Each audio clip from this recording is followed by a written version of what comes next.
Good morning, everyone. We are just going to do a fun wave at the camera right now to get it out of our system. We're not getting video. Yeah, This is going through. So let's all do it now. Everybody just wave at the camera. Okay, we're recording. You're on TV. You're live on YouTube. Hey, everybody, back. Actually, you can zoom in on her on 4. We're not getting it now? I'm getting nothing from my end. I'm just getting the audio. What's wrong? We are going to get started momentarily.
Good morning, everyone. How are you doing this morning? Good. All right. It is my pleasure to be the Master of Ceremonies for today's 2018 Troy Berry Reading Celebration and Competition. And here today we have students right from Smith Middle School. We have students from Boland Park Middle School, I believe. There's a little enthusiasm there. We have students from Larson Middle School.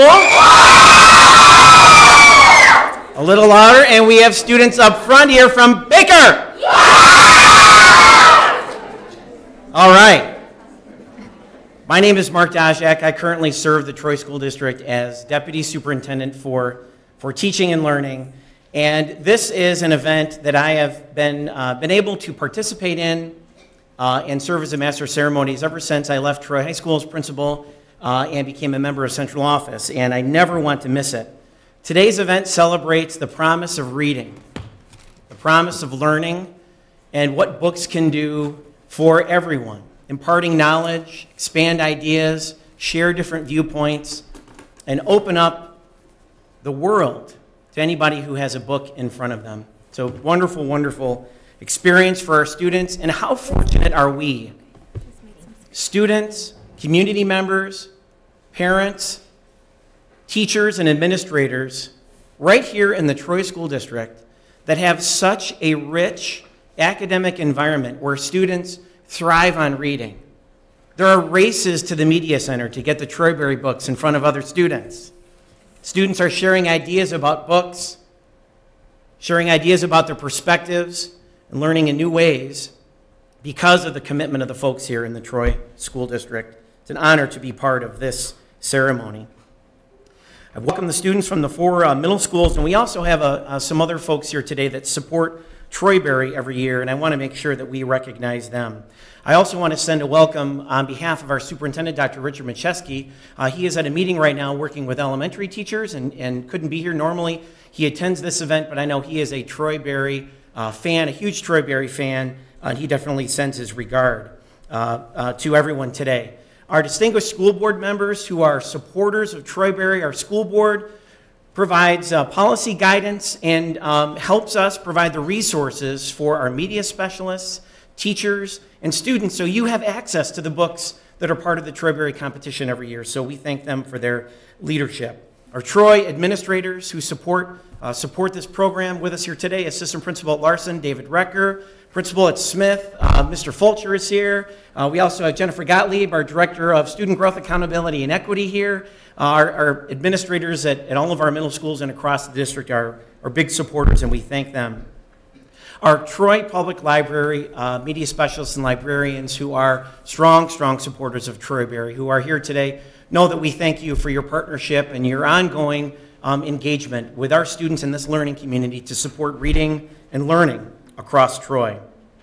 Also supporters of Troyberry in 2018, supporters from the community, and they have been supporters ever since I've been giving this speech, the Troy Women's Association, who provides funds every year to help offset the costs of the Troyberry books for our community and provides endless support. And we have many parents also in the audience today who support reading and make sure that there are quiet places at home for kids to read and support their love of reading. So students, could you please join me in a round of applause for all the Troyberry supporters in Troy?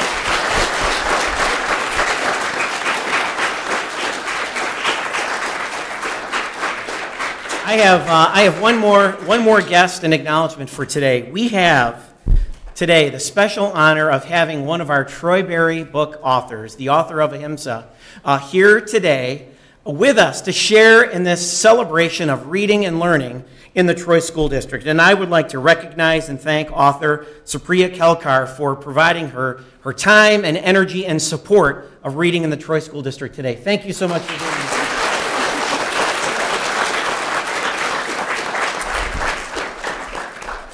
As many of you know, the Troyberry Award Program was begun in the year 2000. So for 18 years, this has been happening in Troy by the middle school media specialists and was patterned after the American Library Association's annual award, the Newbery Award.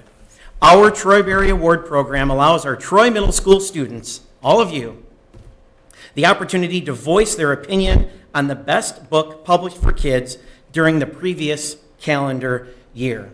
I want to take just a moment also to thank our media specialists. I don't think our students and teachers and members of our community understand how truly hard these folks work on behalf of advancing learning, reading, and promoting literacy in and out of the classroom in Troy. Our high school media specialist, Stacy Vogt, Tony Isaac, and our middle school media specialist, Kathy Locke, right over here to my left, and Christina Chattel over here to my right. Please give them a round of applause.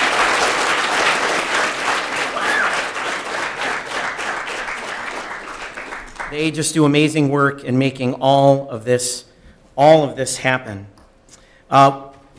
It's time to get to the meat of the program where we can talk about these books, some amazing books. I talked to some students on the way in. You're all excited about some. There were some that really like Scar Island. I heard that's kind of a favorite. Is that true? Some people like Scar Island or Refugee or Goldfish Boy? Yes. People like Goldfish Boy, yeah? I mean, these are great books. I was able to read all of them. So I read every single one of them. Mr. Fulcher, I think I may have even beaten you. I think you read 20-some. I read every book on the list. I know all about these books, and I'm glad to be able to showcase my knowledge about all these books for you today. So who could forget Goldfish Boy, where there's a boy And he was like a goldfish, and he swam around, and he was in a bowl. And then Forget Me Not was a great book too. There were like people, and they're trying not to forget stuff. And then there was Restart. It was about like these people they started something, and then it stopped, and then they started it again. And then the Pants Project was about pants. And then the cactus, insignificant events in the life of a cactus. I didn't know that cacti could talk and stuff and do things. Well, students, I have an admission to make. I didn't read all the books. I was just trying to show off, and I feel really badly about that. But I would like to take a moment to introduce somebody who has done a lot of reading and a lot of thinking about these books, and can do a far better job introducing this celebration, the 2018 Troyberry program, than I could. So I'd like to bring up Malahat Mahmood, who will kick off our celebration here today with a grand opening. Malahat, come on up.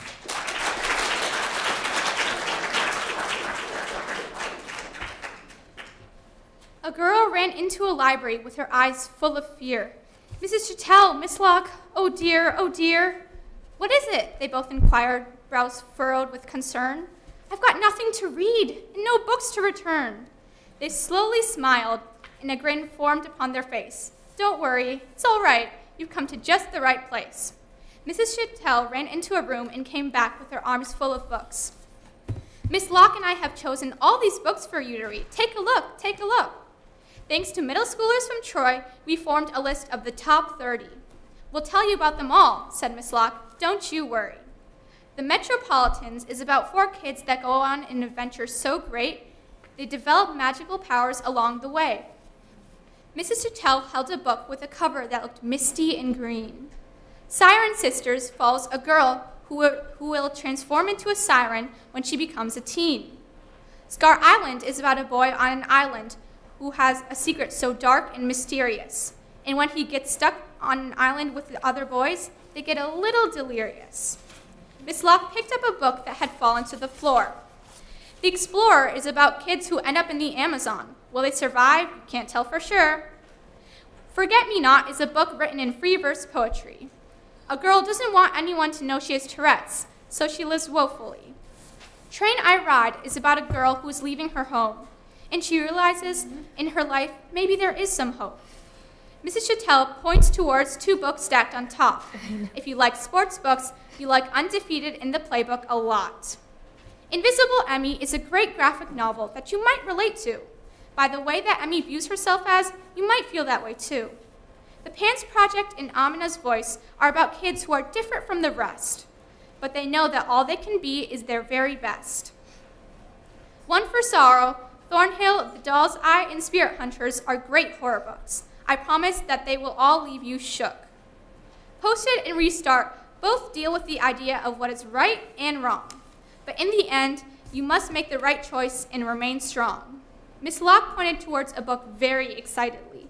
The World's Greatest Detective will make you tell everyone to read it delightedly. Horizon, Refugee, Ahimsa, oh my. These books are so amazing, they might even make you cry. The Goldfish Boy and the Harlem Charade are 2 books that you will forever crave. The Last Day on Mars is an adventure so cool, kids stuck on Mars, they broke about every rule. Insignificant Events and In the Shadow of the Sun might just take your favorite book list's #1. Finding Mighty and Beyond the Bright Sea are both involving adventures and dangers that will bring you to the edge of your seat. The Children of Williston Lane and Elon Musk. To read them is an absolute must. The girl looked up, overwhelmed by the pile. But Mrs. Chattel, Miss Locke, there are so many to read. I want to know which one is the best. That's the only one I need. Then Mrs. Chattel said, to do that, you'll have to read them all. But I promise, it won't be like Life's a Draw. Miss Locke turned around with a spring in her step. Then vote to tell everyone else which one is the very best. Thank you.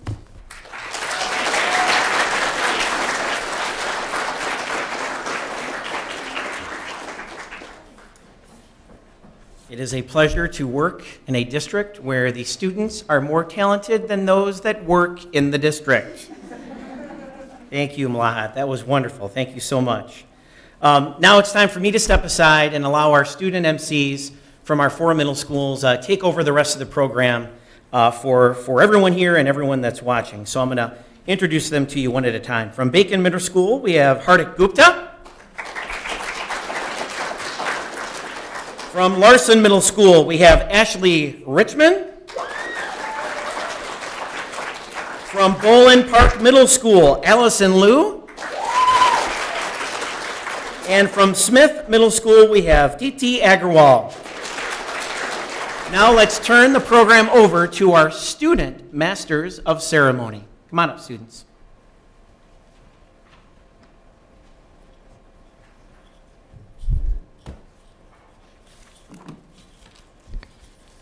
Good morning. My name is Allison Liu.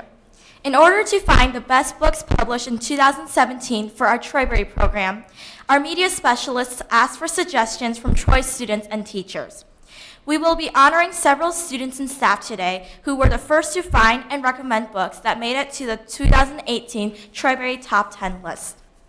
Let's get this year's ceremonies going by recognizing the following Boland students for being the first to recommend books that made it to the final round in our 2018 Troyberry Madness.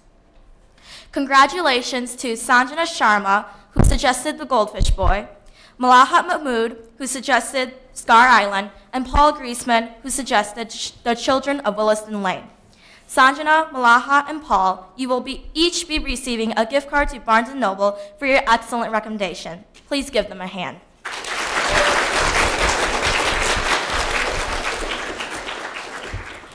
We would also like to thank Caitlin Dawson, Pranamaya Ganapatharuji, Mei Xu, Isabella Ku, Anjali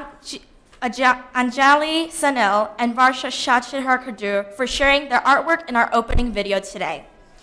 Also, several Boland 6th graders created a video about Himsa, which will be shown after the ceremony during our lunch with the Troyberry author. Would the students who created the artwork and the Himsa video please stand and be recognized?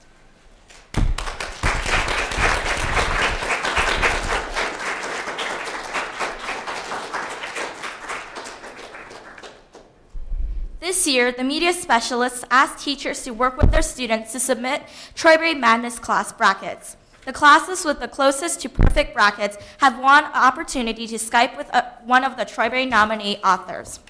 We would like to announce that Mrs. Jackie Morris's 4th and 6th hour class at Boland has won a Skype visit with Paul Moiser, author of Train I Ride. Your Skype will take place before the end of the year. Let's give Mrs. Morris and her students a hand.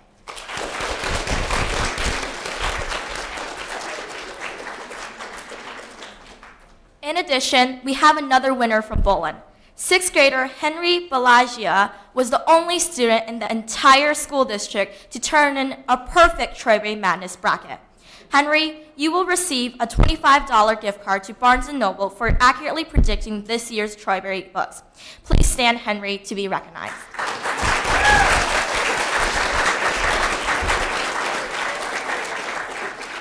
Now, we would like Saima Ahmed to come up and read a poem she wrote.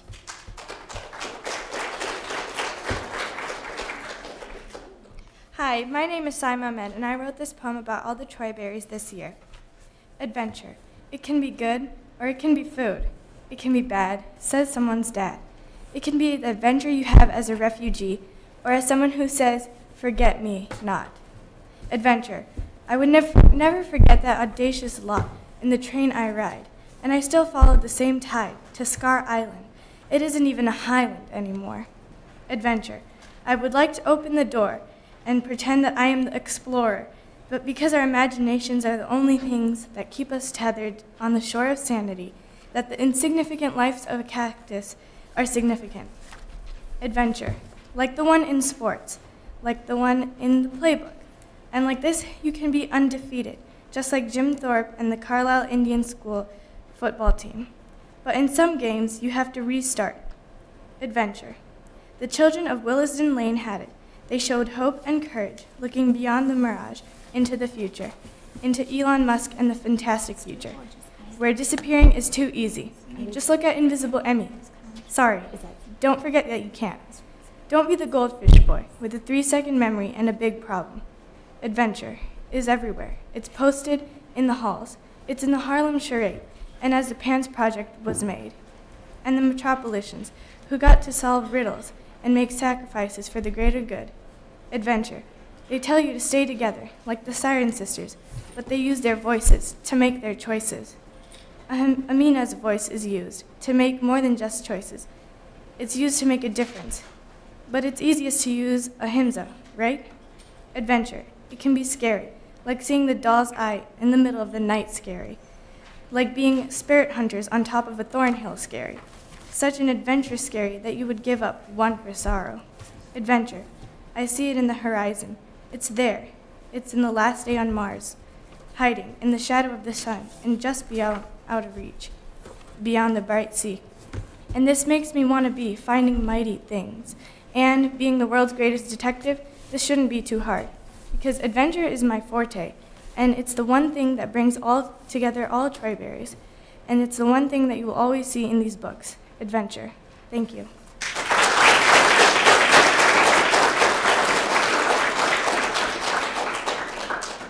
Thank you, Saima. It is now time to reveal the third runner-up in the 2018 Troyberry Award program. Audience, could I please have a drum roll?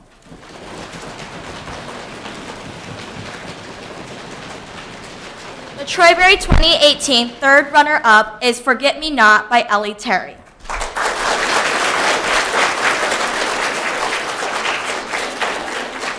And here is the MC from Larson Middle School.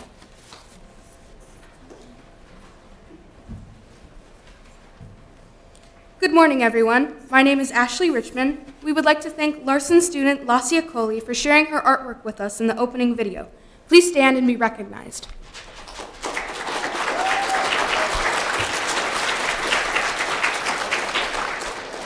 Now we would like to recognize Varun Jayaraman, a Larson student who suggested the PANS project should be a Troyberry nominee title to our media specialists. Without your recommendation, the PANS project would not have even been on the list. Varun, you will be receiving a gift card to Barnes & Noble.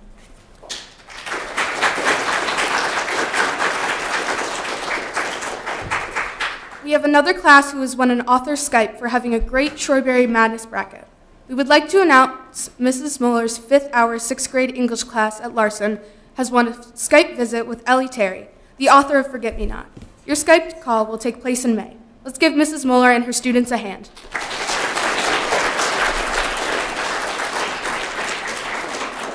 Now we would like to have Jessica Gao come up and read the poem that she wrote.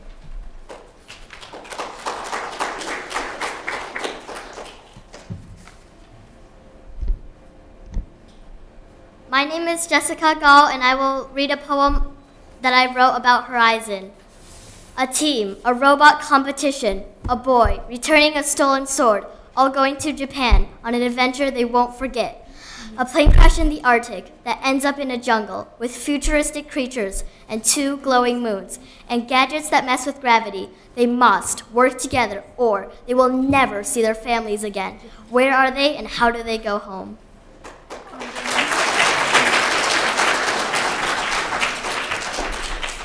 It is now time to reveal the second runner-up in the 2018 Troyberry Award program. Audience, could I have a drum roll, please?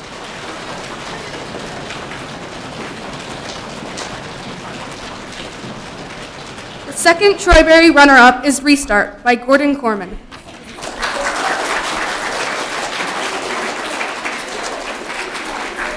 Now here is the MC from Smith Middle School.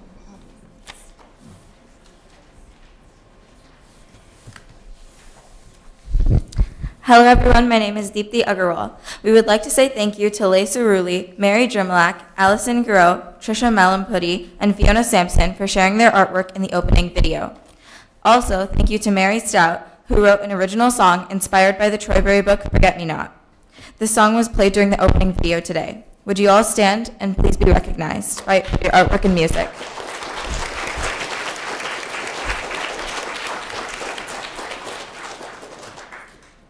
We have a Smith class who has won the author Skype for completing its Troyberry Madness bracket. We would like to announce that Mrs. Alicia Wall's 4th hour class has won a Skype visit with Anne O'Brien, author of In the Shadow of the Sun. Your Skype will take place before the end of the year. Let's give Mrs. Walls and her hand to class.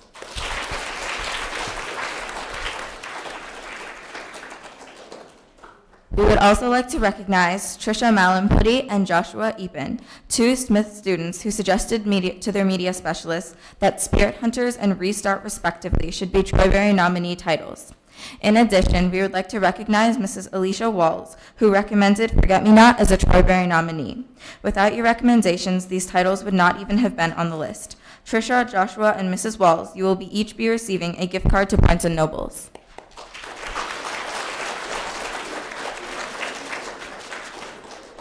It is now time to reveal the first runner-up in the 2018 Troyberry Award program. Remember, this isn't the grand prize, but the second place book. Audience, could I have a drum roll, please?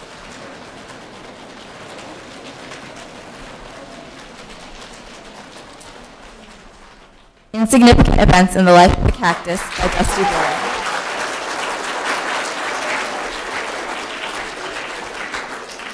And now here's the MC from Baker. Hello, good morning. My name is Hardik Gupta. Today we would like to thank student Lakena Kutri for sharing her art project today. Please stand and be recognized. Sorry if I said your name wrong.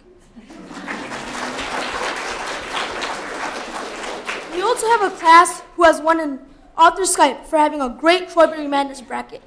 We would like to announce that Miss Berlin's 5th hour 7th grade English class has won a Skype visit with Dan Gimmenhart, the author of Scar Island. Their Skype took place on April 16th. Let's give Miss Berlin and her students a hand. We would also like to recognize Miss Berlin for suggesting Invisible Emmy to our media specialists as a potential Troyberry. You will be receiving a gift card to Barnes & Nobles for your recommendation. Now, we would like to have Harrison Otten come up and read his poem that he wrote.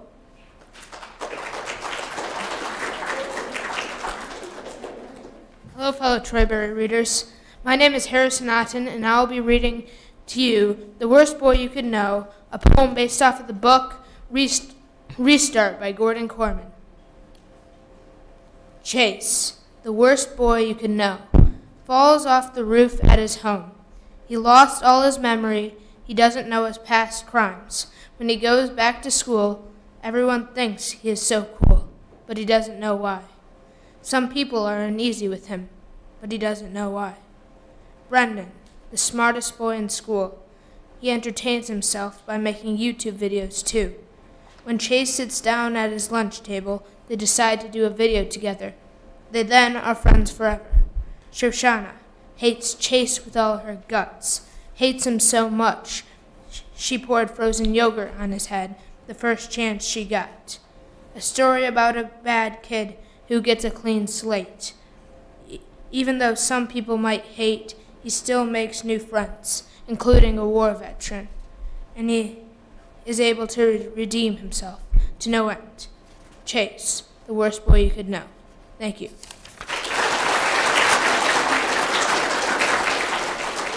And now, the moment you've all been waiting for.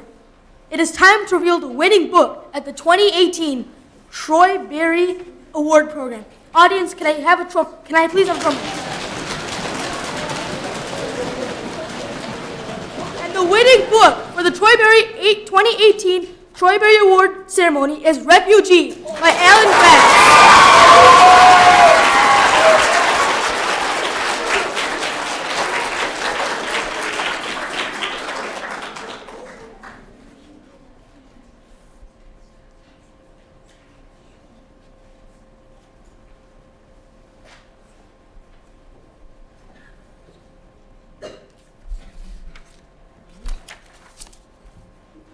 Thank you to our student MCs who did a wonderful job this morning. Also, thank you to Mr. Dachek and to the students who participated in our program today. Of course, we need to thank all of our students at all 4 middle schools who read and participated in this year's Troyberry Award program. We would like to thank the middle school teachers, our administrators, and the Board of Education who have been so supportive of this reading program year after year. We are also grateful to the PTO of each middle school and the Troy Women's Association for their generous monetary support. Thanks to the parent volunteers who helped during voting and at the ceremony today. A special thank you to Mrs. Rose, Mrs. Rockwell, and Mr. Bodwin for their behind-the-scenes coordination and assistance at every step in the Troy-Berry program, especially with our first time live streaming today, the ceremony via YouTube. We appreciate all the authors that have been sending us videos and prizes and who have generously given their time to Skype with us. Finally, we are so thankful that Troy-Berry author Supriya Kelkar has traveled here today for lunch with an author following the ceremony. It is truly an honor. Now, don't forget that it's not too late to get started reading for Troy-Berry 2019. There will be a place to recommend books in the Troy-Berry section of our Troy Middle School Virtual Media Center website. We are also going to create a Schoology group for those of you who would like to be on the committee to select the titles for next year. Who knows? You might be the one who finds the Troy-Berry winner for next year. Remember that 8 out of our top 10 books would never have been on our list. We would not have found them if not for student and staff recommendations. And now we would like to start our Skype visits with Troy-Berry authors. First up is Lisa Thompson, author of Goldfish Boy. And we will take questions from the audience via Twitter as time permits. So just give us a moment to get that set up.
I saw you for a second and then you disappeared. Say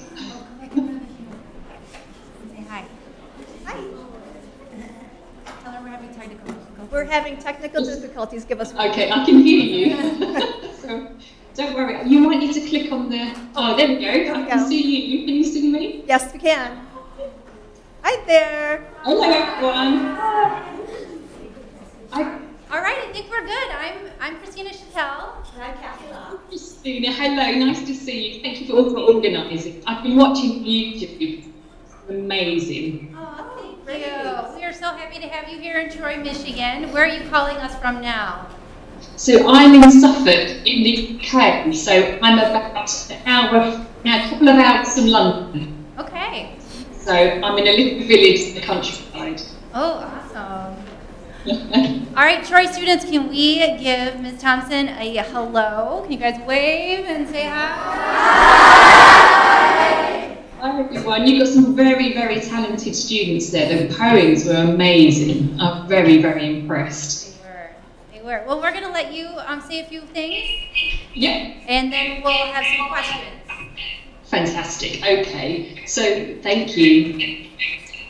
So, first of all, I just wanted to say a really, really, really big thank you for nominating the Goldfish Boy.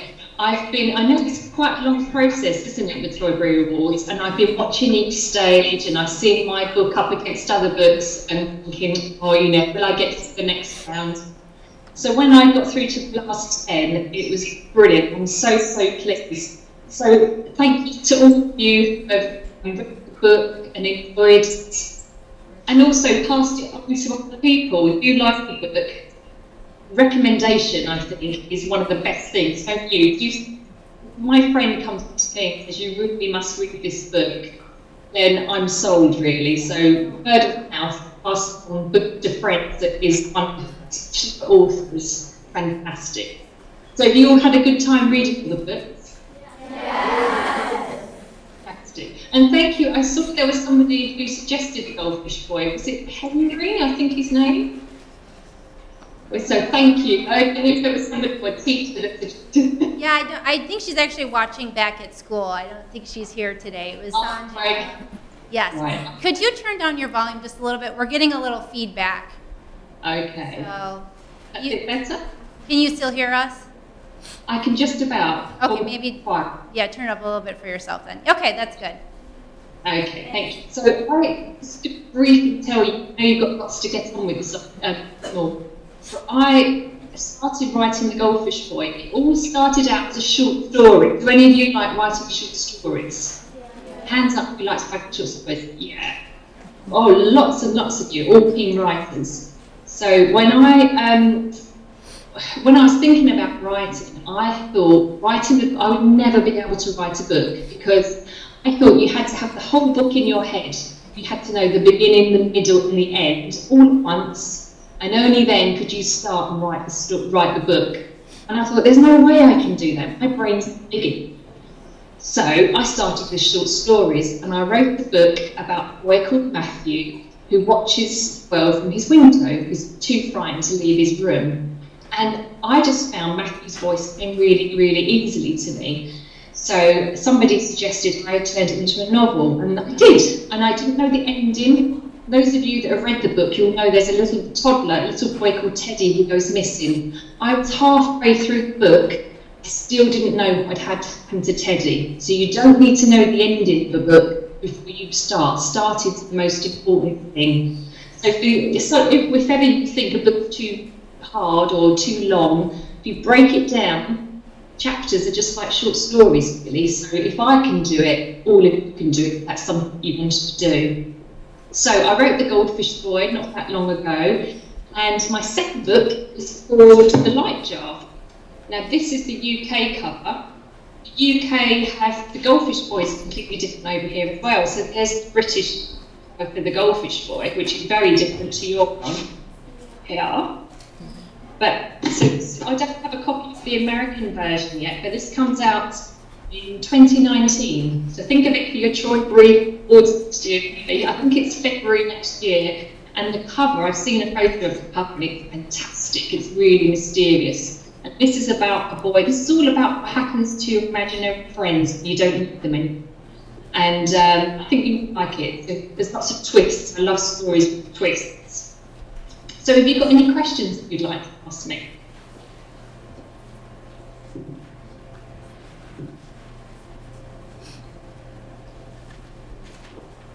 Hi. Hello there. So, where did you get your inspiration to start writing in the first place? Well, I wrote my first book as 9. Oh, wow. And I had a best friend a long time ago. I'm very old now. So I had a best friend who lived next door to me, and we both wanted to do horse riding. We loved horses. And we both asked our parents if we could have horse riding lessons. My parents said no, because it was too expensive. And my best friend's parents said yes. And I lost my friend because she spent all the time riding stables. And it took that moment, I then decided to write a story. I didn't have much to do, didn't have anyone to play with, and I wrote a story about a girl who rescued horses. So that was the very first inspiration I had to become a writer. And I found when I was writing, just like you are when you're reading, you're making pictures in your head. And I loved that. I was in control. I could make anything happen with the characters. Thank you so much. Hello there. Oh. So my question is that who did you base Matthew off of? Matthew is kind of, there's a bit for me, I don't have OCD. Lots of people think I might have OCD. I don't. But there's a bit for me in Matthew, I think. The sense of humour is my sense of humour. And I also wanted him to be a boy who happened to have OCD. I didn't want it to be all about his illness or how he feels. So he's probably a little bit of, I've got a son who's 15 now, there's probably a little bit of him in the character as well, but it's not specifically aimed at anybody. Yeah, I haven't really modelled him on anybody else really. Okay, thank you. Okay, thank you.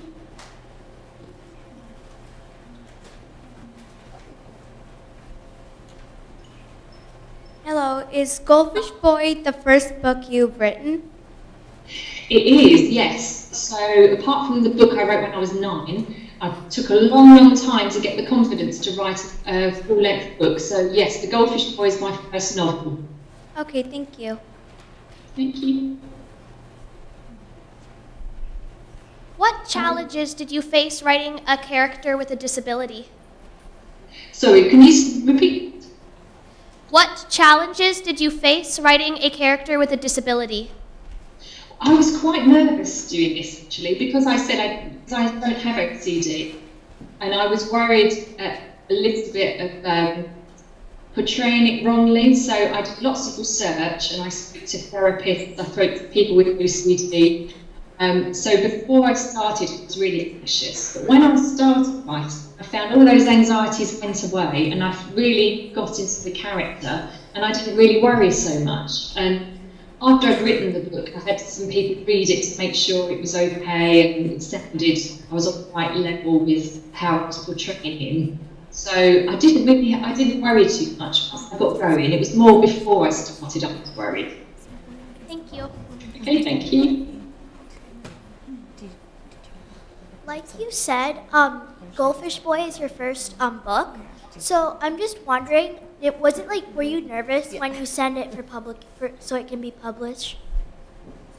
Yes, it took me years to write the book because I kept stopping and starting and I didn't think it was right.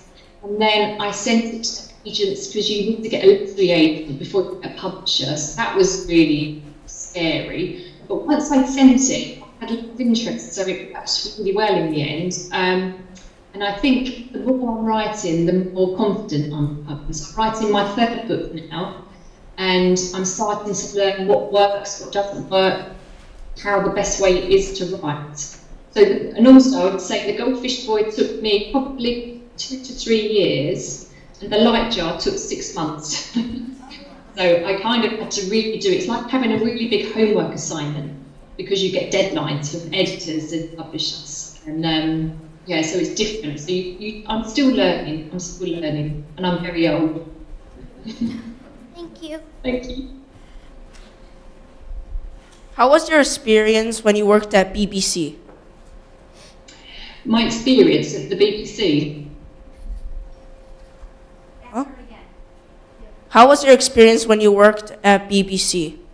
Oh, sorry, I loved working at the BBC. So I worked in radio, I worked for music programmes and so lots of theatre, plays and comedy shows, worked with lots of different actors, I loved it. It taught me a lot, it taught me how to use my ears and listening and picking up stories and picturing. As you listen to things, you're picturing things in your head, aren't you? So that, it taught me a lot. I loved working. I worked there for about 11 years. It was a long time. It was a good experience though.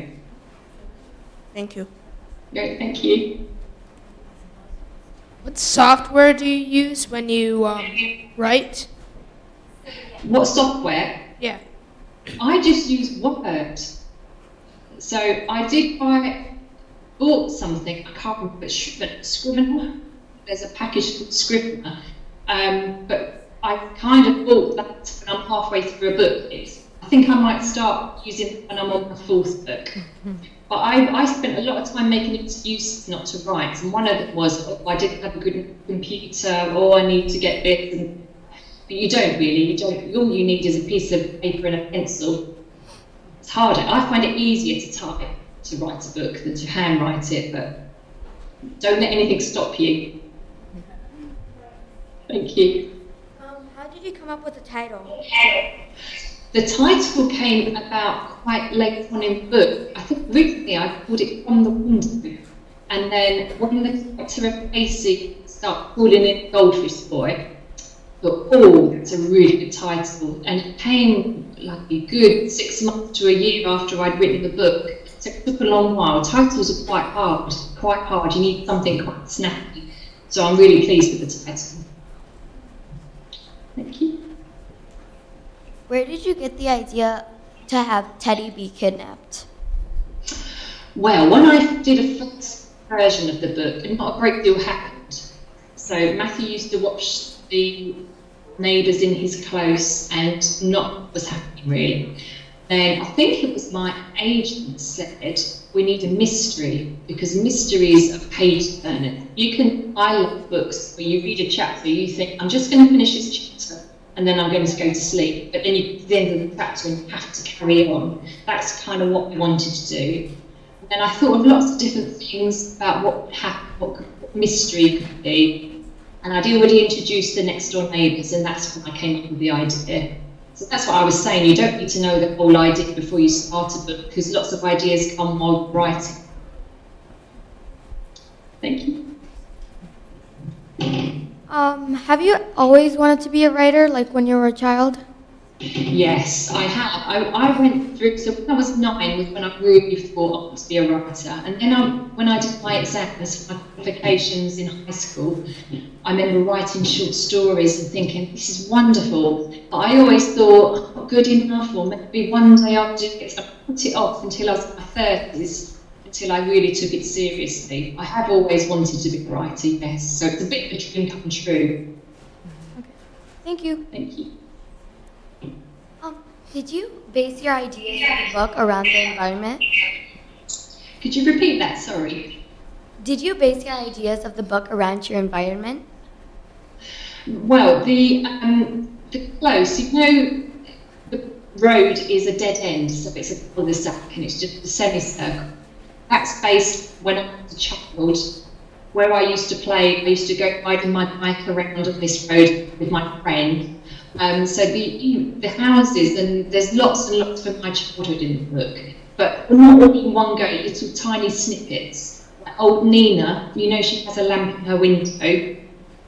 That came from my childhood. That was a relative, one of her neighbours always had a lamp lit in her window. So yeah, I stole loads and loads. It's amazing how many things you remember. When you're at your age now, I stored things away and I suddenly remembered them. Which you might do one day when you're writing. Thank you. Thank you. Well, that was incredible. Thank you so much for taking the time to be with us and take questions from our students. It's been fabulous, and we appreciate that so much. No, thank you. I'll be watching the YouTube, so thank you. It's fantastic. Thank you so much. Thank you. Give Lisa Thompson.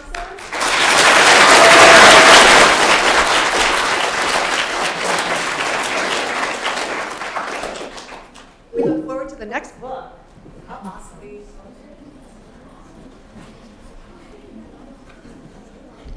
And now we will be Skyping with our first runner-up, Dusty Bowling, the author of Insignificant Events in the Life of a Cactus.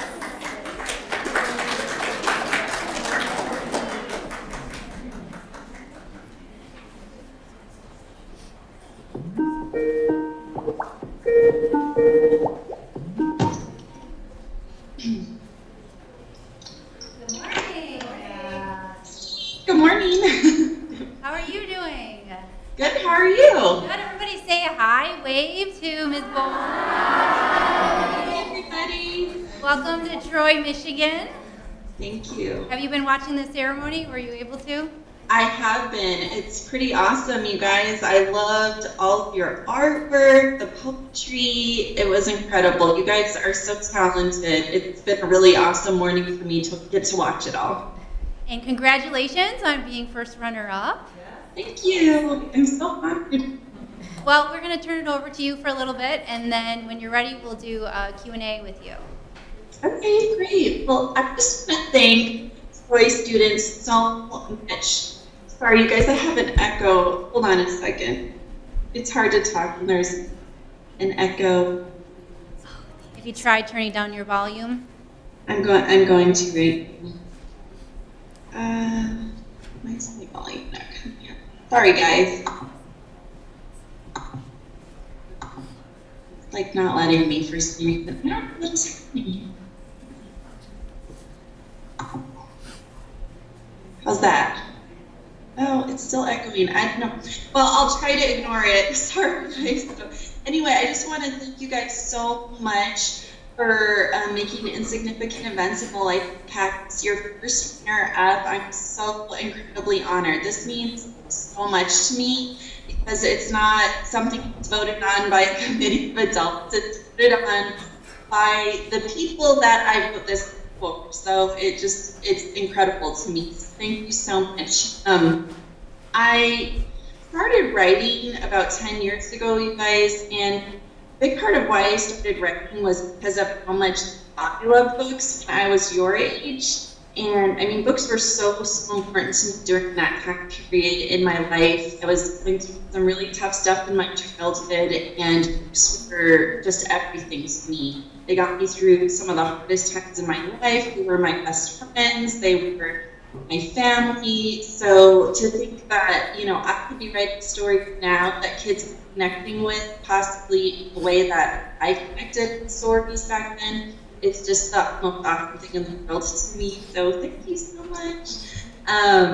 Yeah, so if you guys have questions about the book or anything, I'd be to answer them. Oh, just before we do that, I just wanted to let you know, I do have a book, the second book coming out this fall, and it's called 24 Hours of Nowhere. So I hope you guys will check that one out. It's going to be an exciting adventure story. And I have a secret that I'm only going to share with Troy students. So can you guys keep a secret? In 2019, I have a third book coming out that has something to do with my first book.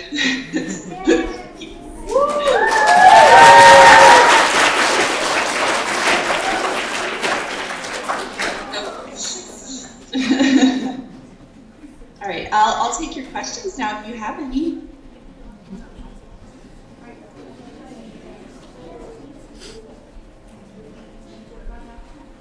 Hello. So what inspired you to write this book? Oh, that's a good question. What inspired me to write this story? Well, I first started thinking about the lack of characters in children's literature with limb differences 10 years ago. And what happened 10 years ago that made me start thinking about that was that my cousin was injured in the war in Iraq. And I got a phone call that he had been severely injured, in a coma, was being flown home to the United States. He had lost his eye and he was going to lose his arm. So it was really shocking and upsetting.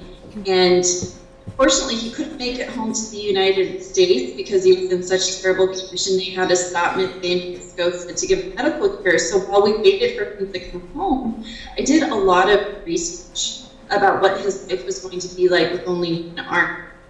Like what would he do for work, how would he take care of himself. I was very concerned that he wouldn't be able to do all of the things that he could do now with two arms. And that was when I discovered there was no featuring characters like that back then. That was 10 years ago. There have been some since then. Back then there was none that I could find. Unfortunately, my cousin passed away, but I never really could put that out of my mind, the idea to write a character like that. I just didn't know what kind of character it would be, or what the story would be, or what the living difference would be, or anything like that. Until a few years later, when I saw the video of a woman who turned out to be Barbara Thomas, who is an armless bodybuilder, and also a friend of mine now. She was just taking care of her baby and folding towels and doing all the things that she didn't have arms. She was doing them all with her feet.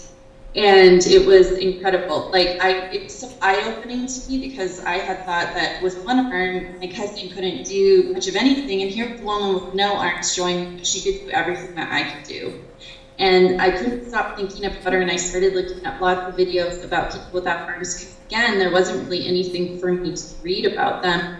So I found more women, Tisha Shelton and Jessica Cox, who is the world's first armless pilot. She flies a plane. And I just read and learned and watched everything I could about them, and then I started writing this character.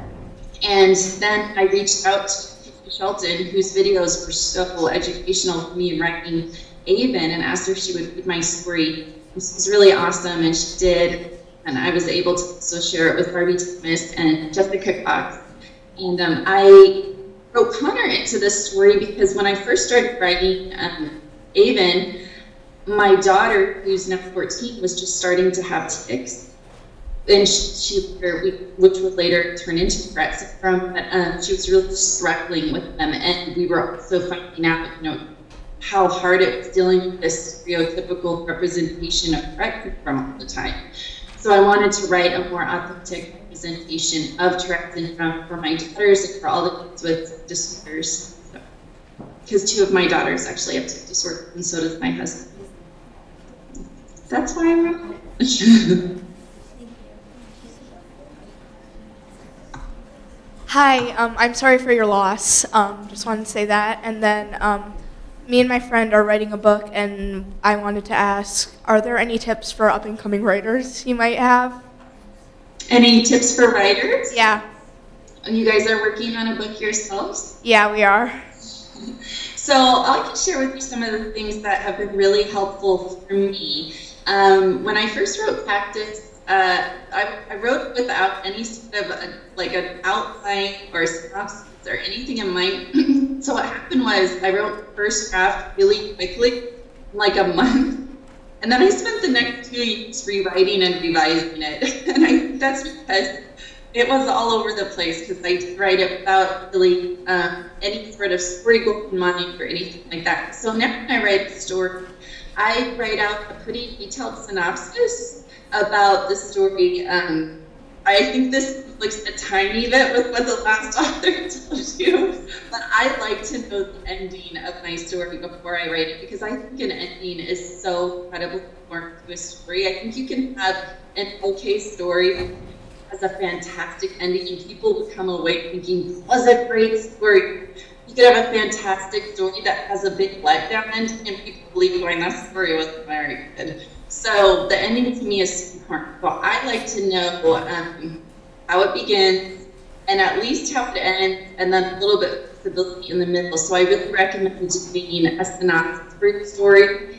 Also, starting the story right at the inciting incident, whatever it is that starts the story on its path toward the conclusion, should happen as quickly as possible in the beginning of the story. So you don't want to have a whole bunch of leading up to it. They'll find out at times that a lot of leading to the inciting incident all be cut out, and it doesn't detract from the story at all. So you want to start your story right where the story begins. Okay, thank you very much. You're welcome. Was there anything that inspired you to write your setting in Arizona? Oh, yes, for sure. I live in Arizona. I grew up in Arizona, and I love Arizona. So that's really why. And I chose the Western-themed amusement park Stagecoach Pass because when I was growing up, there was a park not far from where I lived called Hyde. I used to visit it, and it closed down. And I was really, really sad to see it close down. So I always thought it would be fun to put a story in a place like that, because it was really quirky and strange and funny. And I'm not sure that, everywhere around the country has parks like this. We have a lot in Arizona.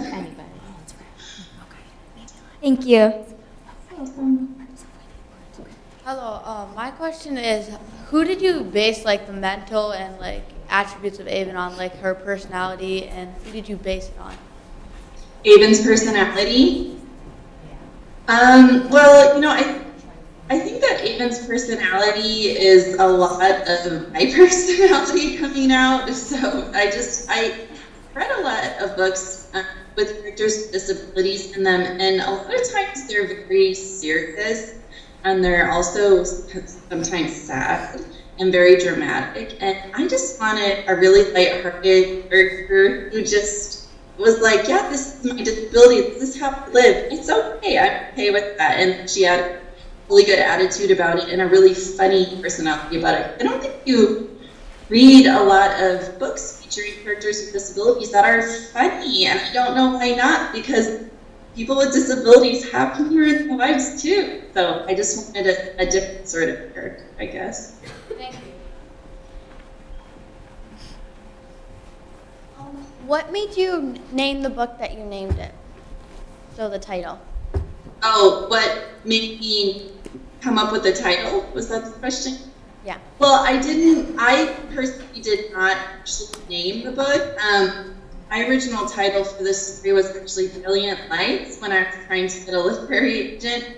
And my agent wanted to retitle it Avon Unarmed when we sent it out to publishers. And then my publisher decided they wanted to title it something different because when you sell a book to a publisher, they have the right to basically retitle your book and give it any cover they want. So they pulled it from a line in chapter 8 when Abe says, I'm an entirely significant event in the life of this active. And they actually originally wanted to call it an entirely insignificant event in the life of a cactus. And I was like, oh my gosh, that's so long. That's like the longest title ever. And I was really upset no one could repeat it. People still struggled with the title. But luckily they ended up shortening it. So if you can believe it, this is actually a shortened version of the title. But I really like it now. It's really grown on me, and I love all of the cactus theming and symbolism and how everyone always sends me cactus stuff, cactus everything. Thank you. Was it hard to write a story with more than one character with disabilities? That's a really good question. It was challenging. I think writing anything is challenging, really, but this was very challenging because they're two very different characters with different attitudes and outlooks and totally different disabilities, but had such an emotional connection and had done so much research on both before I ever even wrote the story. It wasn't. Kids sometimes ask me, like, why don't you choose different disabilities to write about? And I didn't randomly choose them. It was building for many, many years, these stories inside of me. And so when I did sit down to write them, I really felt like I knew Avon. I had been going through so much with my daughter with her tics that I really felt a connection to Connor. So that a lot in writing them, that I felt such a strong emotional connection to the characters and to their disabilities. Thank you. Why did you choose the ending that you did? The ending? So one thing I have to say is that even all my rewrites and all my revisions and all my first chapter and my last chapter are almost exactly the same as I first wrote them, and I'm really happy about that. So I ended the last chapter the way I ended it.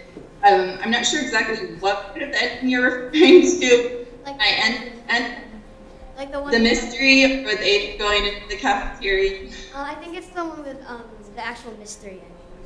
Oh, okay. Why did I solve the mystery like that? Well, I had that plan from the beginning that someone from Abe's past would have been looking for her. So the mystery was actually written in on a rewrite because I was told by some agents that the book was and it needed a more exciting plot. So mystery always makes the book more exciting, as you argued today.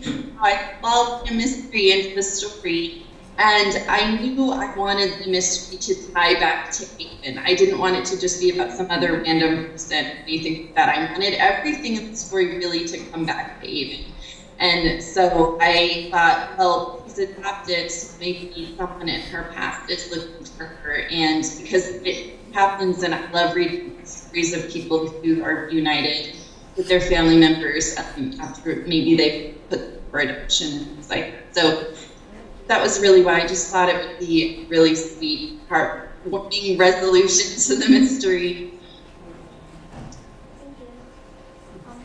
How did you get the idea for all the things in Stagecoach Pass, like the fake gold mine? So a lot of it came from that park ride that I mentioned earlier that I grew up visiting. So they had the gold panning, and they had a train that like went through the desert, and they had some really weird stuff that I did not put in Stagecoach Pass.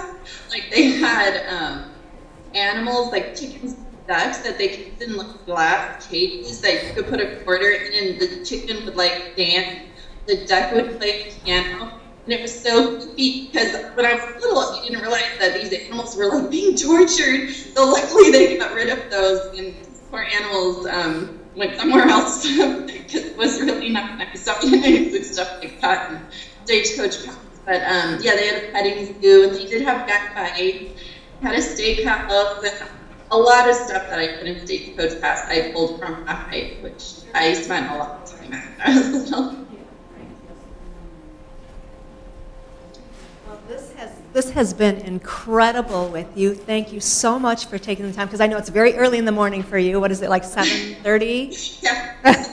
Yeah. You got up very early for us. So thank you so much, and for taking the time and writing such a wonderful book. It's been so exciting. And all the Skypes you've done with classes. I know you've done with classes at Larson and other places. So it's amazing what you're doing for us, for the students and your readers. It's fabulous. Please give Dusty Thanks Bowles. so much.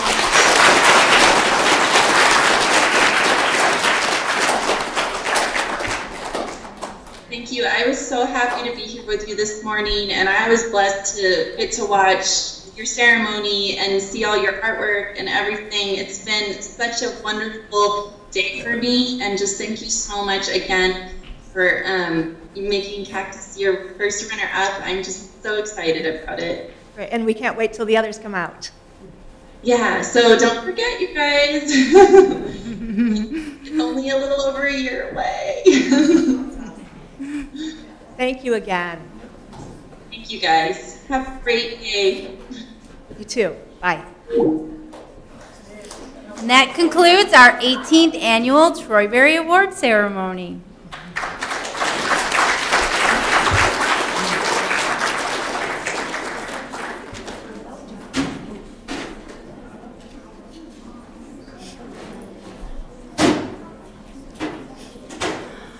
All right, everybody, here's the fun part.